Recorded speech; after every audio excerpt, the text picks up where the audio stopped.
दोस्तों नमस्कार। Political roundup में आपका स्वागत है। आज हम चर्चा करेंगे हाल ही में चुनाव आयोग में हुई नियुक्तियों पर। दोस्तों, भारत के राष्ट्रपति द्वारा हाल ही में मुख्य चुनाव आयुक्त के पद पर सीनियर मोस्ट चुनाव आयुक्त रहे श्री गणेश कुमार जी की नियुक्ति की है, जो कि केरल कैडर के ऑफिसर रहे हैं IAS, और ये सहकारिता विभाग में कैबिनेट सचिव के पद पर रहे। और इसके अलावा इन्होंने होम मिनिस्ट्री और कार्मिक मंत्रालय में अपनी सेवाएं दी हैं। जिस समय धारा 370 हटा था उस समय पे ये गृह मंत्रालय में महत्वपूर्ण पोस्ट पर कर रहे थे। अब चूँकि ये अन्य चुनाव आयुक्त से मुख्य चुनाव आयुक्त बने हैं तो उनकी एक सीट खाली हुई चुनाव आयुक्त की। उस पद पर हरियाणा कैडर के श्री विवेक जोशी जी की नियुक्ति की गई। दोस्तों, हम चर्चा इसलिए कर रहे हैं क्योंकि इनकी नियुक्ति पर भी विवाद खड़ा हो गया है। इनकी चयन समिति का हिस्सा रहे विपक्ष के नेता प्रतिपक्ष श्री राहुल गांधी एवं विपक्ष के अन्य नेताओं ने इनकी नियुक्तियों पर सवाल खड़े किए। हम आगे बढ़ें इस पर, इसके पहले एक नज़र हम डाल लेते हैं कि इनकी योग्यता क्या होती है और नियुक्तियाँ कैसे होती हैं इन पदों पर। तो योग्यता तो ये है कि इन पद पर नियुक्त होने वाला जो व्यक्ति है वो कम से कम सेक्रेटरी रैंक का IAS ऑफिसर होना चाहिए। और रही बात नियुक्तियों को लेकर के, तो 2023 के पहले जो है कैबिनेट जो है डिसीजन लेकर के किसी नाम पर एक नाम सुझाने के लिए कमेटी बनती थी। वो कमेटी 5 नाम सुझाती थी, उस पर एक नाम पे मतलब डिसीजन देकर के ये राष्ट्रपति को सौंप देते थे। राष्ट्रपति उस पर अपनी मुहर लगा देता था। तो इस तक यही सिस्टम लागू था, कोई नियम इसके बारे में बना नहीं था। इसके बाद क्या हुआ कि जब से मोदी सरकार आई तब से विपक्ष ने जो है मुख्य चुनाव आयोग की निष्पक्षता पर लगातार सवाल उठाना चालू कर दिया। और जब से राजीव कुमार जी बने थे मुख्य चुनाव आयुक्त तब से तो ज़्यादा ही हमलावर हो गई। इसमें लोकसभा चुनाव और ये हरियाणा चुनाव वगैरह में इन्होंने मुख्य चुनाव आयुक्त पे जो है इन्होंने भेदभाव करने का आरोप भी लगाया था। इसके पहले से ही चुनाव सुधारों को लेकर के ADR काम करता है, एक संस्था है जो उनकी मतलब मुख्य चुनाव आयुक्त और अन्य आयुक्तों की नियुक्तियों को लेकर के पहले से ही मतलब इसके तरीकों चयन पद्धति पे सवाल उठाती रही है। और मामला सुप्रीम कोर्ट में गया। सुप्रीम कोर्ट की 5 सदस्यों की बड़ी बेंच ने जो है इस पर सुनवाई करते हुए एक फैसला दिया। तो मेन फैसला ये था कि उन्होंने कमेंट किया कि 70 साल हो गए, आज तक जो है आपने इसके लिए कोई नियम नहीं बनाए नियुक्तियों को लेकर के। तो आप मुख्य चुनाव आयुक्त और अन्य चुनाव आयुक्तों की जो नियुक्तियां हैं इसको लेकर के आप नियम बनाइए। और जब तक आप नियम नहीं बनाते हैं या कि जब तक नियम बनता है तब तक जो है ये नियुक्तियां जो है उसके लिए हम एक अंतरिम प्रावधान करते हैं, जिसमें 3 सदस्य होंगे, एक प्रधानमंत्री जी होंगे और लोकसभा में विपक्ष का नेता होगा और तीसरा जो है भारत का मुख्य न्यायाधीश होगा।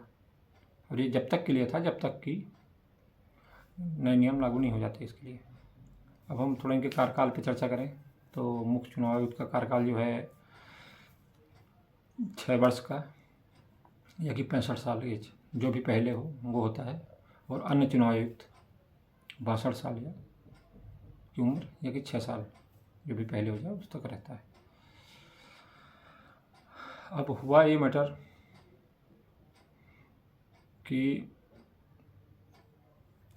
सरकार ने जो है एक,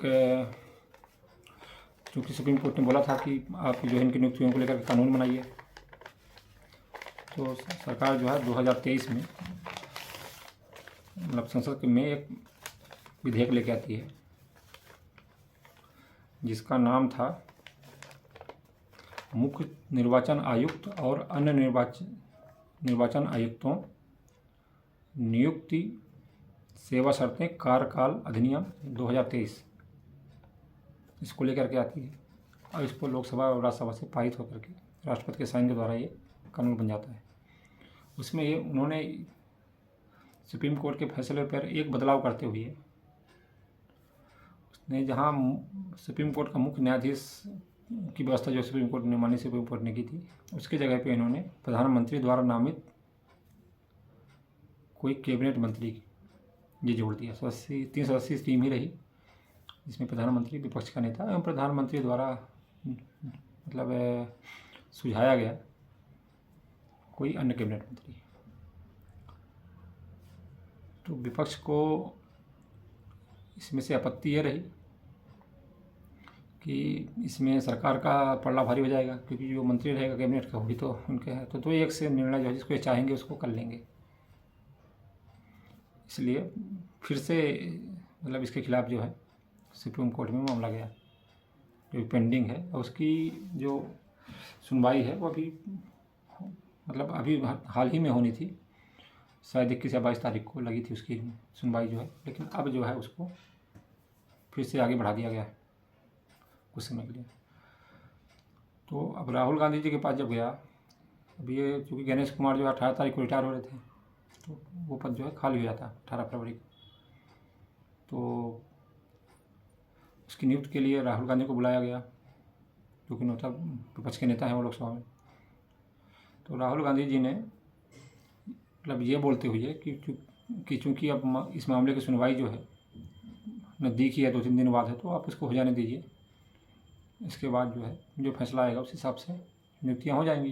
लेकिन केंद्र सरकार ये बोलती हुई है कि क्योंकि मुख्य चुनाव आयुक्त का पद जो है महत्वपूर्ण पद है, संवैधानिक पद है, ऐसे पद को खाली नहीं रखा जा सकता। चूँकि 18 तारीख को राजीव कुमार जी जो है रिटायर हो रहे थे, तो उस पद पर नियुक्त करना जरूरी है।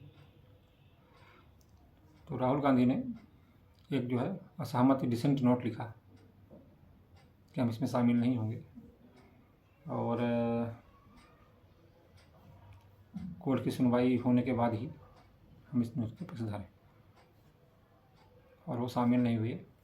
और फिर हो गया, जो 5 नाम सुझाए गए थे उनमें से श्री गणेश कुमार जी को नियुक्त कर दिया। परंपरा यही रही है कि सीनियर मोड जो चुनाव आयुक्त है, भी हाल ही में कुछ समय में देखा गया है कि उसी को मुख्य चुनाव आयुक्त के पद पर नियुक्त कर दी जाती है।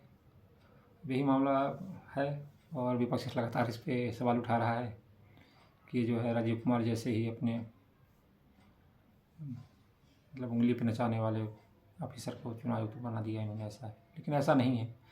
इसी पद पहले तो कैबिनेट की बैठकों में ही तय होते थे, इसके बाद भी जो है चंद्रचूड़ जैसे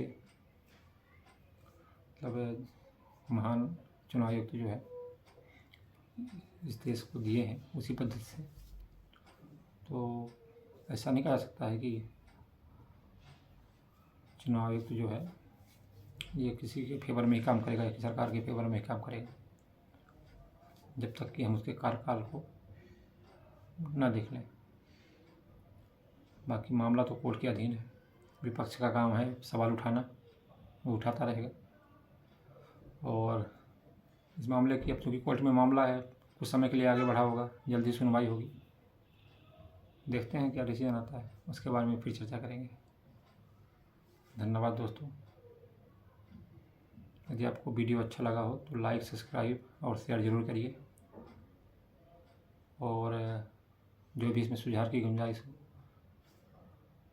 उसको आप कमेंट के माध्यम के द्वारा हमें सूचित करें। नमस्कार।